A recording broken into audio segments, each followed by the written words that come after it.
Good morning and welcome back to our commission meeting. We are moving into a presentation from the Rocky Mountain Elk Foundation. Is Jim Melville, the special agent, with us, and Kurt Murphy, Director of Field Operations for the Northwest region? I am. Great. I'll let you go ahead and get started. Good morning, commissioners and ex officios. I'm Special Agent Jim Melville. I came to the Gambling Commission in 2019 after retiring as a police officer in California after 28 years. During my time as a police officer in California, I served as a patrolman, motor officer, and homicide detective. I'm here today to introduce Alex Bear from the Rocky Mountain Elks Foundation. The Rocky Mountain Elks Foundation is seeking your approval to offer raffle prizes exceeding $300,000 during their current license year, which ends on December 31st, 2023. And with us today, Alex Bear will be presenting.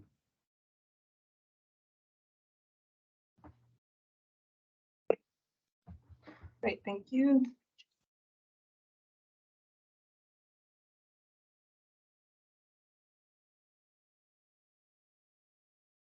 And Alex, you can go ahead if you're. Yeah, I was just waiting for the camera to become enabled. Oh, sorry. No worries. No worries. Hello, commissioners, Chair Levy, Vice Chair Patterson. My name is Alex Beyer. I am the Regional Director of Western Washington for the Rocky Mountain Elk Foundation. We are a registered 501c3 based out of Missoula, Montana, whose mission is to ensure the future of elk, other wildlife, their habitat, and our hunting heritage. I'm coming before you today to request a waiver to exceed the $300,000 limit in raffle prizes paid in the calendar year of 2023, established by WAC 230-11-067, subsection 3.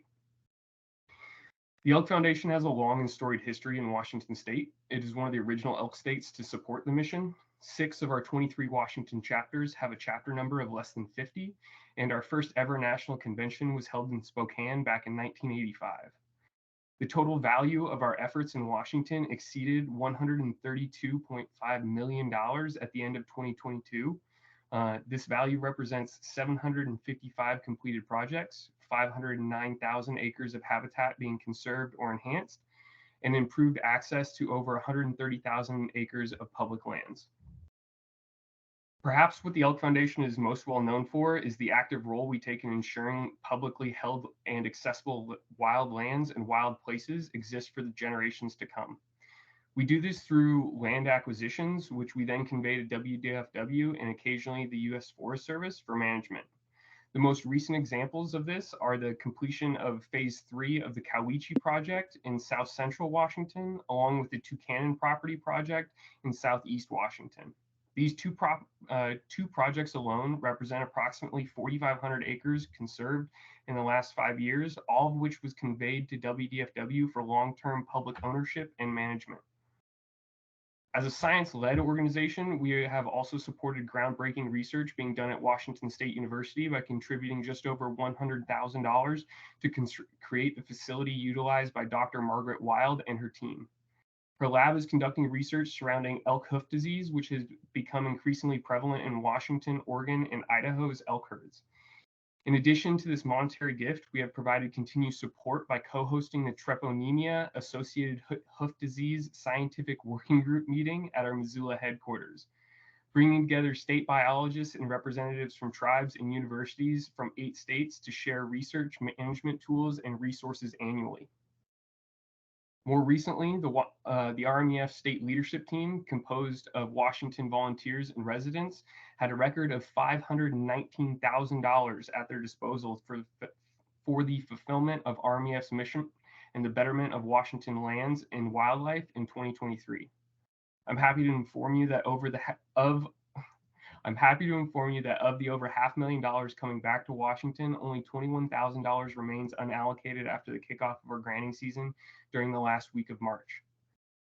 By the close of 2023, we will have supported efforts to expand the oldest wildlife underpass in the state to help reduce wildlife collisions on I-90 near Snoqualmie.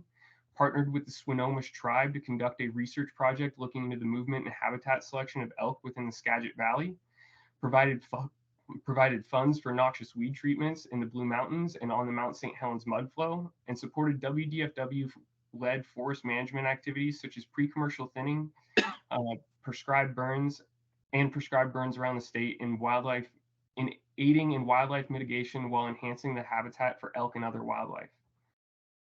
Lastly, in support of our hunting heritage, we have partnered with locally based nonprofits who allow people to experience the great outdoors who otherwise wouldn't. We've partnered with Salmon for Soldiers and Cross the Divide, who focus on getting veterans outdoors and reconnected to the world and to each other, provided scholarships for disadvantaged youth to attend Washington State's youth conservation camps, and provided several grants in support of local events surrounding our country's National Hunting and Fishing Day on September 30th, 2023.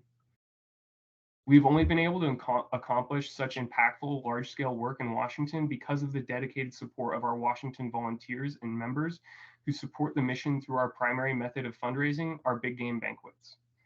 At these banquets, we conduct a series of raffles and host a live and silent auction, all of which are ran in compliance with state law. The RMEF is committed to providing training and communication to our volunteers and staff operating within Washington to ensure that we remain within the bounds of the law. It is because of the incredibly generous support that we receive from communities all over Washington that I'm before you today with a request that the $300,000 limit established for the total value of prizes awarded through charitable gambling activities in a calendar year be waived and amended to a limit of $500,000 for 2023.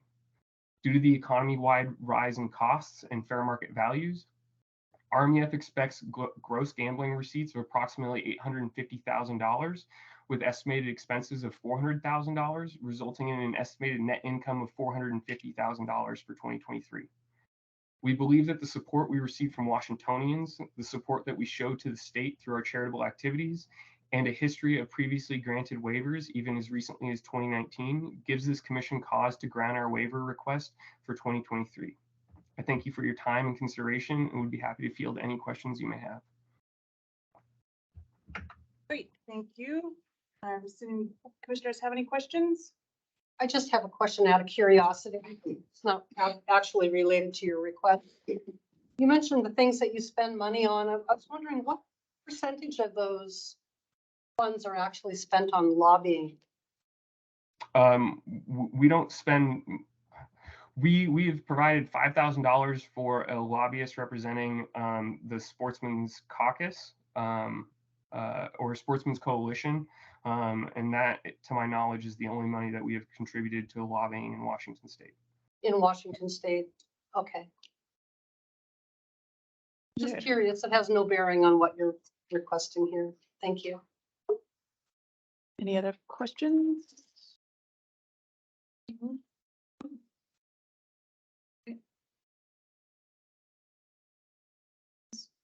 Is that a hand raised?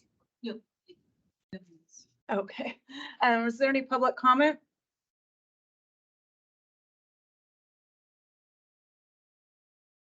Nothing? No? Okay. I think we're ready for a motion. I move to approve that Rocky Mountain Elk Foundation offer raffle prizes in excess of $300,000 for their license year. Second that. Okay, any further discussion? Okay, it's been moved and seconded to approve the Rocky Mountain Elk Foundation to offer raffle prizes in excess of $300,000 for their license year. All those in favor, say aye. Aye. Aye. Aye.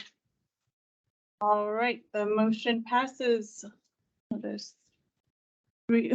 We have 5-0. Thank you. Thank you very much. Yes, thank you. Appreciate you coming here today. Next, we will move to the consent agenda. We are first going to do the meeting minutes from March 9th and 10th, 2023, as Commissioner Ibsen wasn't here and is not going to be voting on those. So did anyone have any changes to those minutes? Do you need a motion? Yes. You just want to do the minutes? Yes. Okay, Madam Chair, I move adoption of the minutes. Second. All right. We are moving to adopt the minutes from March 9th and 10th, 2023. All those in favor? Aye. Aye. Any opposed? Abstain, one abstention. All right, so carries 4-0 with one abstaining. Thank you. So the remainder of the consent agenda, it's the new licensees and class 3 employees, electronic raffle report, manufacturers report, and the nonprofit officers working in multiple organizations. Do you have any public comment on any of that? As well as the calendar for the remainder of the year's commission meetings. That's Oh, incorporated. We're into the also consent. adding the calendar for the remaining commission meetings for the remainder of this year. I move to approve the consent agenda as described by the chair. Second. All right, any further discussion? Okay, it's been moved and seconded. All those in favor, say aye. Aye. Aye. Okay, any opposed? Doesn't sound like it. So the motion passes 5-0. Thank you. Next, we will have the director's report. Thank you, Chair Levy. Commissioners, so for this month, we would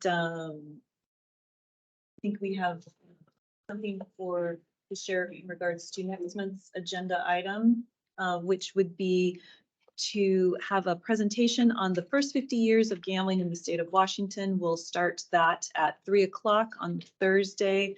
I believe our commission meeting is on May 11th at 3 o'clock. We'll go ahead and have the presentation for the first 50 years of gambling in the state of Washington. And then we will, next slide, please.